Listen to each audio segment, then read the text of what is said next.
प्रभु के वचन पे विश्वास रखें। आप किसी भी धर्म, किसी भी समुदाय, किसी भी जगह, किसी इंडिया, बाहर हो, अंदर हो, कहीं पर भी, पूरी दुनिया में कहीं भी हो, अगर आप इंसान हैं, आपको यीशु की ज़रूरत है। सिर्फ विश्वास करना है, ना धर्म बदलना है, ना कोई पैसा देना है, ना कोई यज्ञ करना है, कुछ नहीं। आपके पापों की क्षमा यीशु के पास है। उसके लहू के द्वारा हमारा छुटकारा हो चुका है। उस पर विश्वास करें।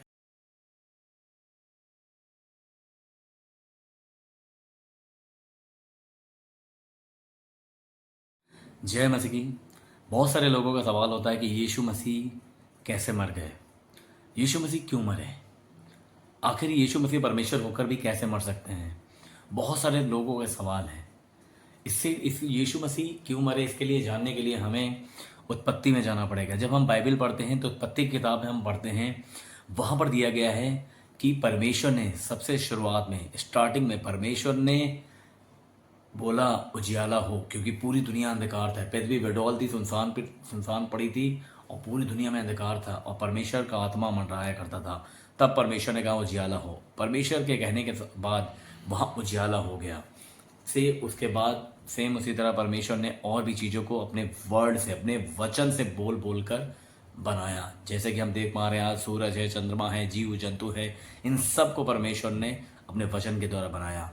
अंत में परमेश्वर ने आदम को बनाया अपने हाथों से मिट्टी सान कर। परमेश्वर ने आदम जैसे एक शख्स का निर्माण किया, एक इंसान का निर्माण किया और उस इंसान में उसने अपने नथनों का श्वास फूंक दिया और वो आदम एक जीवित प्राणी बन गया। परमेश्वर ने आदम को रखा, उसको कहा, उसको सुला दिया और सुलाने के बाद परमेश्वर ने उसकी पसली को निकालकर एक स्त्री का निर्माण किया, जिसका नाम उसने हवा रखा। ये हवा नाम मनुष्य के द्वारा यानी आदम के द्वारा रखा गया था और आदम ने ही उसका नाम हवा रखा था। उस स्त्री को परमेश्वर ने आदम के साथ रखा और परमेश्वर ने आदम को आज्ञा दी कि सभी पेड़ों का फल खा लेना, लेकिन एक पेड़ है जो भले और बुरे के ज्ञान का पेड़ है, का वृक्ष है, उसको मत खाना, उस फल को मत खाना। और आदम बहकाया नहीं गया और हवा भी उसी के साथ रहती थी। लेकिन एक दिन ऐसा हुआ कि शैतान सर्प के रूप में भेष में आया और उसने स्त्री को बहकाया और स्त्री को बहकाने के द्वारा स्त्री ने उस पेड़ के फल को खा लिया। फल को खाने के बाद वो फल उसने आदम को दिया और आदम को ने भी उस फल को खाया। उस फल को खाने के बाद दोनों को एहसास हुआ कि नंगे हैं। परमेश्वर जब आते हैं तो उन्होंने देखा कि मनुष्य ने, मानव जाति ने मेरी आज्ञाओं को तोड़ दिया है और उसी समय से परमेश्वर ने उन्हें वहाँ से निकाल दिया। इसके बारे में डीपली पढ़ने के लिए, समझने के लिए आपको बाइबल पढ़िएगा। उत्पत्ति किताब पहले अध्याय में, दूसरे तीसरे अध्याय तक आपको क्लियर हो जाएगा। जब हम देखते हैं कि जब तक उन्होंने फल नहीं खाया था तब तक परमेश्वर से मिला करता था, लेकिन जैसे ही फल खाया परमेश्वर से वह दूर हो गए और परमेश्वर ने उनको अधन की वाटिका से बाहर निकाल दिया। यानी कि मनुष्य पापी हो गया, मनुष्य अधर्मी हो गया, क्योंकि उसने परमेश्वर की आज्ञा को टाल दिया। और उसी समय से जितने भी मनुष्यों ने जन्म लिया, सभी के अंदर आदम का बीज है। आदम का बीज यानी कि पाप का बीज। पाप का बीज यानी कि जो भी इंसान दुनिया में जन्म लेता है, हर एक इंसान में पाप है, चाहे वो छोटा बच्चा हो, चाहे बड़ा हो, चाहे जो हो, उसके बीज में, उसमें जीन्स में वो आदम का पाप है, जिसके द्वारा हर एक मनुष्य पापी है। अब सोचिए, हर एक मनुष्य अगर पापी है तो परमेश्वर क्या करेगा? जब न्याय का दिन आएगा परमेश्वर क्या करेगा? परमेश्वर हर एक पापी को क्या वो स्वर्ग ले जाएगा? जी नहीं। रोमियो 3 अध्याय उसका 10 पद कहता है, कोई धर्मी नहीं, एक भी धर्मी नहीं। रोमियो 3 अध्याय उसका 23 पद कहता है कि सबने पाप किया और परमेश्वर की महिमा से रहित है। सोचिए, अगर सबने पाप किया तो सब कहाँ जाने वाले हैं? सब नरक में जाने वाले हैं। सोचिए, आप सोच रहे होंगे ऐसा नहीं है। बहुत से महात्मा, बहुत से संत, बहुत से बिशप, बहुत से बादशाह, बहुत से मौलाना, बहुत से गुरु, संत, महात्मा, साधु ऐसे हैं जो कभी पाप नहीं करते। ये आपकी सोच है, ये हमारी सोच हो सकती है, बट रियलिटी इससे कहीं ऊपर है।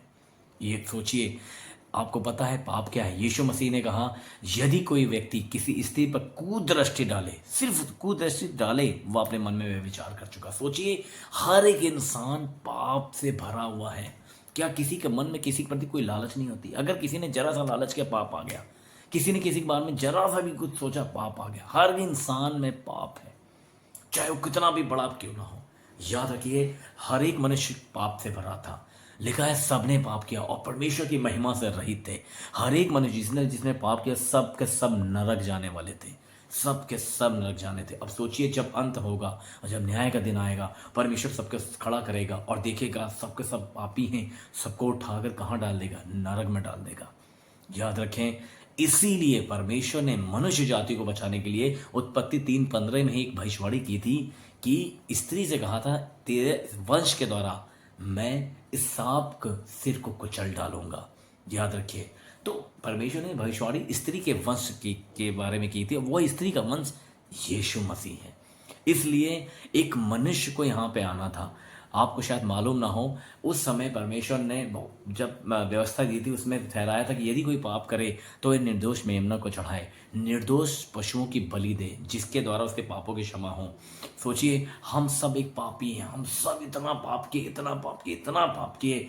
अब दुनिया में ऐसा कोई मनुष्य ना था जो निर्दोष हो, जिसके बलिदान के द्वारा हमारे गुनाह मिटाए जाए। जरा सोच के देखिए, ये पूरी दुनिया, चाहे आप हिंदू हो, मुस्लिम हो, सिख हो, ईसाई हो, सोचिए और इस बात को जरा गहराई से सोचिएगा। क्या आप पाप नहीं करते? क्या आपके घर में पाप नहीं?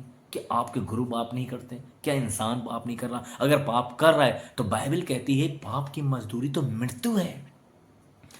पापों की क्षमा फिर कैसे होगी? आप सोचोगे भले काम करके जी नहीं। यशाया में लिखा है यशाया 66:4 में कि भले तुम्हारे जितने भी भले काम है एक मैले चिथड़े के समान है। सोचिए, सारे भले काम मैले चिथड़े के समान है, सारे भले काम, क्योंकि हमारे अंदर स्वभाव से ही आदम का बीज है, पाप से हम भरे हुए हैं। इसलिए इब्रानियों 9 अध्याय उसके 22 पद में एक इसका आंसर दिया गया है। इब्रानी की किताब उसका 9 अध्याय उसके 22 पद में लिखा है, सभी वस्तुएं प्रायः लहू के द्वारा शुद्ध की जाती है और बिना लहू बहाए पापों की क्षमा नहीं है। जी हाँ, बिना लहू बहाए पापों की क्षमा नहीं है। इसलिए किसी ना किसी को लहू बहाना था, किसी को मरना था। पूरी दुनिया के पापों के लिए किसी को मरना पड़ेगा, किसी को कुर्बानी देनी पड़ेगी, लेकिन शर्त यह है कि वो निर्दोष होना चाहिए। शर्त यह है वो निष्पाप होना चाहिए। सोचिए, क्या कोई ऐसा है जो निष्पाप हो? क्या कोई ऐसा है जिसने कभी पाप ना किया हो? कोई नहीं था। इसलिए परमेश्वर ने अपने ही पुत्र, इकलौते पुत्र यीशु को भेजा इस दुनिया पर। वो राजाओं का राजा, प्रभुओं का प्रभु, ईश्वर का ईश्वर मनुष्य बनकर इस धरती पे आया और उसने जन्म लिया, एक मनुष्य रूप में जन्म लिया। और लूका उसका 2 अध्याय उसके 10वें पद में लिखा है, मैं तुम्हें बड़े आनंद का सुसमाचार सुनाता हूँ जो सब लोगों के लिए होगा। जी हाँ, बहुत से लोग कहेंगे यीशु मसीह ईसाइयों का है, यीशु मसीह अंग्रेजों का है। जी नहीं, जिब्राइल स्वर्गदूत ने पहले ही कहा था कि वो आनंद का जो समाचार है, जब गरुड़े को सुसमाचार सुनाएगा, उसने कहा ये सुसमाचार सब लोगों के लिए होगा। हिंदू, मुस्लिम, सिख, ईसाई, ऊंची जात, नीची जात, कोई भी जात का हो, कि Hindustan, Pakistan, Afghanistan, America, England, France, Germany, Italy, कहीं का रहने वाला हो, पूरी ब्रह्मांड में कहीं पर रहने वाला हो, वो सब के लिए एक शुभ संदेश है। वो ये था कि इस धरती का उद्धारकर्ता जन्म ले चुका है। वो यीशु मसीह थे। आज से 2026 साल पहले एक शख्स ने जन्म लिया जिसका नाम यीशु मसीह था। उन्होंने जन्म लिया, मनुष्य रूप में जन्म लिया। और किस लिए जन्म लिया पता है? मरकुस की किताब उसका 10:42 में लिखा है, मनुष्य का पुत्र इसलिए नहीं आया कि उसकी सेवा टहल की जाए, बल्कि इसलिए आया कि बहुतों की छुड़ौती के लिए अपने प्राण को दी। जी हाँ, वो हम सब को छुड़ाने के लिए, पापों से बचाने के लिए इस धरती पे आया। हम सब जो पापों में डूबे थे, हम सबको पाप के लिए नरक मिलने वाला था, पापों की सजा मिलने वाली थी, उस सजा को खुद लेने के लिए, हम सबको बचाने के लिए एक निर्दोष मेमना बन के कुर्बान होने के लिए आया। चाहे आप हिंदू हो, मुस्लिम, सिख, ईसाई, आप किसी भी धर्म, किसी भी जाति, किसी भी समुदाय के हो, कोई फर्क नहीं पड़ता। बस याद रखें, अगर आप इंसान हैं तो यीशु आपके लिए आया, क्योंकि आपके तो अंदर भी आदम का बीज है। आपके अंदर भी उस आदम का बीज जिसने आज्ञा तोड़ी थी, आपके अंदर पाप का बीज। आपको पापों की क्षमा के लिए यीशु पर विश्वास करना पड़ेगा। यीशु मसीह आया, उसने अपनी जान दी। पहला यूहन्ना किताब उसका 2 अध्याय उसके दूसरे पद में लिखा है, वही हमारे पापों का प्रायश्चित है, और हमारे ही नहीं वरन सारे जगत के पापों का। जी हाँ, सारी जगत पापों का प्रायश्चित है। आप सोच रहे होंगे ये तो बहुत कहना आसान है। क्या वो सच में ऐसा था? क्या वो सच में परमेश्वर था जो मनुष्य बना? जी हाँ। अगर अब यूहन्ना 10 अध्याय उसके 17-18 पद में पढ़ेंगे तो उसमें लिखा है, कोई मेरे प्राण मुझसे छीन नहीं सकता। कोई ऐसा नहीं जो मुझे मार सके, ना ही रोमी सेना, ना ही यहूदी, ना पुरानिये, ना याजक महायाजक, ना फरीसी, ना शास्त्री, किसी के अंदर दम नहीं थी कि यीशु के प्राण को ले सके। शायद आपको याद हो, जब यीशु को पकड़ने के लिए आते हैं तो वहाँ पर पतरस उस सैनिक का कान काट देता है, और उसी समय यीशु मसीह कहते हैं, पतरस अपनी तलवार को अपने म्यान में रख, क्योंकि जो तलवार चलाते हुए तलवार ही से घात किए जाएंगे। और यीशु मसीह ने एक बात कही, मत्ती की किताब उसका 26 अध्याय उसका 53 पद में एक बात कही। उन्होंने कहा, क्या तू नहीं जानता कि मैं अपने पिता से विनती कर सकता हूँ, वो अभी अभी इसी वक्त स्वर्गदूतों की 12 पलटन से भी अधिक अभी यहीं उपस्थित कर सकता। जी हाँ, स्वर्गदूतों की सोचिए 12 पलटन, एक एक स्वर्गदूत लाखों को मारने के बराबर है। अगर 12 पलटन आ जाए तो पूरी दुनिया में इतनी आबादी भी नहीं जितने को वो मार दे। सोचिए, उसने कहा मैं चाहूँ तो अभी विनती करो, अभी 12 स्वर्गदूतों की पलटन आ सकती है। यूहन्ना 10:17-18 में लिखा है, कोई मेरे प्राण मुझसे छीनता नहीं, वरन मैं खुद उसे दे देता हूँ ताकि मैं उसे फिर से ले सकूं। जी हाँ, उसको किसी ने मारा नहीं, बल्कि वो स्वयं आया, उसने अपनी जान स्वयं दी। किस लिए? हमें बचाने के लिए। किस लिए? पूरी दुनिया को, पूरी मानव जाति को नरक में जाने से बचाने के लिए। उस खुदावन के बेटे यीशु मसीह ने अपनी जान दी। और बहुत सारे लोगों का कहना है यीशु मसीह खुदा है, मर कैसे गया? यीशु मसीह खुदा है, मर कैसे गया? अरे, जैसे एक बाप अपने बेटे को बचाने के लिए अपनी जान पर खेल जाता है, वैसे वो बाप हम जैसे बेटों को, बेटियों को बचाने के लिए उसने अपनी जान दी है। किसी ने हिम्मत नहीं थी लेने की, उसने दी है। वो परमेश्वर है, और परमेश्वर ने पूरी मानव जाति को बचाने के लिए एक कुर्बानी चाहिए थी, एक निर्दोष मेमने की बलि चाहिए थी, और निर्दोष मेमना वो स्वयं बना।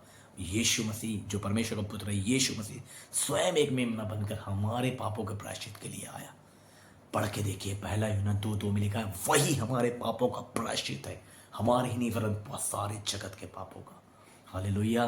तो यीशु मसीह, पहले दिल दिमाग से निकाल दीजिए, यीशु मसीह को कोई मार सकता? उसे मारा नहीं गया, उसने स्वयं कुर्बान हुआ। किसके लिए? हमारे लिए। क्यों? क्योंकि हम सब नरक जा रहे थे, और हमें बचाने के लिए, नरक से स्वर्ग ले जाने के लिए उसने अपनी कुर्बानी दी। तो हमें क्या करना है? सिर्फ 2 काम। पहला, उस खुदावन यीशु पर विश्वास करना है। क्या धर्म बदलना होगा? क्या हम अपना धर्म बदलेंगे तभी वो होगा? जी नहीं, सिर्फ मन से उसे विश्वास करना, अपने मन को फिराना। याद रखिए, यूहन्ना मत्ती 4:17 में यीशु ने कहा, मन फिराओ क्योंकि स्वर्ग का राज निकट आ गया है। जी हाँ, सिर्फ अपने मन को फिराना है। यीशु पे विश्वास करिए, कहिए, प्रभु मैं आप पे विश्वास करता हूँ, और अपने पापों से पश्चाताप करना होगा। 2 काम करना होगा। पहला, यीशु पे विश्वास करना होगा कि वही हमारा उद्धार करता है, उसने हमारे लिए अपनी जान दी। दूसरा, हमें अपने पापों से प्रायश्चित करना होगा। हे प्रभु, हमें माफ़ कर, हमने गुनाह किया है, और मैं विश्वास करता हूँ कि प्रभु आप मेरे लिए मारे गए, मेरे लिए गाड़े गए, और मेरे लिए मुर्दों में से जी उठे। प्रभु मैं विश्वास करता हूँ, और इस तरह से हमें वो उद्धार देता है। याद रखिए, यूहन्ना किताब उसका 3:16 में लिखा है, परमेश्वर ने जगत से ऐसा प्रेम किया कि उसने अपना इकलौता पुत्र दे दिया। किस लिए? ताकि जो कोई उस पर विश्वास करे वह नाश ना हो, परंतु अनंत जीवन को पाए। जो कोई उस पर विश्वास करे वह नाश ना हो, अनंत जीवन को पाए। याद रखें, उस पर विश्वास करेंगे, अनंत जीवन हमारा है। आइए, अगर चाहते हैं हम आपके लिए प्रार्थना करें तो अपनी आंखों को बंद करें, हम प्रार्थना करेंगे। प्यारे पिता परमेश्वर, यीशु मसीह के नाम में होकर हम प्रार्थना करते सभी लोगों के लिए प्रार्थना करें। प्रभु यीशु मसीह, हम विश्वास करते कि आप हमारे लिए मारे गए, गाड़े गए। हम विश्वास करते कि आप हमारे लिए मनुष्य बन के आए। हम सब अपने पापों को प्रायश्चित करते हैं, अपने पापों को मान लेते हैं। हाँ प्रभु, हमने गुनाह किया था, हमें क्षमा करें प्रभु। और हम विश्वास करते हैं कि यीशु मसीह आप मेरे लिए आए, मेरे लिए मारे गए, और मैं विश्वास करता हूँ कि मेरे लिए मुर्दों में से जी उठे। मुझे बचाने के लिए आपने अपनी जान दी। इस बात में मैं विश्वास करता हूँ, और मैं आपको अपना उद्धारकर्ता करके ग्रहण करता हूँ, यीशु मसीह के नाम से, आमीन। हालेलुया। प्रभु के वचन पे विश्वास रखें। आप किसी भी धर्म, किसी भी समुदाय, किसी भी जगह, किसी इंडिया, बाहर हो अंदर हो, कहीं पर भी, पूरी दुनिया में कहीं भी हो, अगर आप इंसान हैं, आपको यीशु की ज़रूरत है। सिर्फ विश्वास करना है, ना धर्म बदलना है, ना कोई पैसा देना है, ना कोई यज्ञ करना है, कुछ नहीं। आपके पापों की क्षमा यीशु के पास है, उसके लहू के द्वारा हमारा छुटकारा हो चुका है। उस पर विश्वास करें, पापों से पश्चाताप करें, वो आपके लिए सदैव तैयार है, अपनी बाहें फैलाए तैयार है। हालेलुया, आमीन।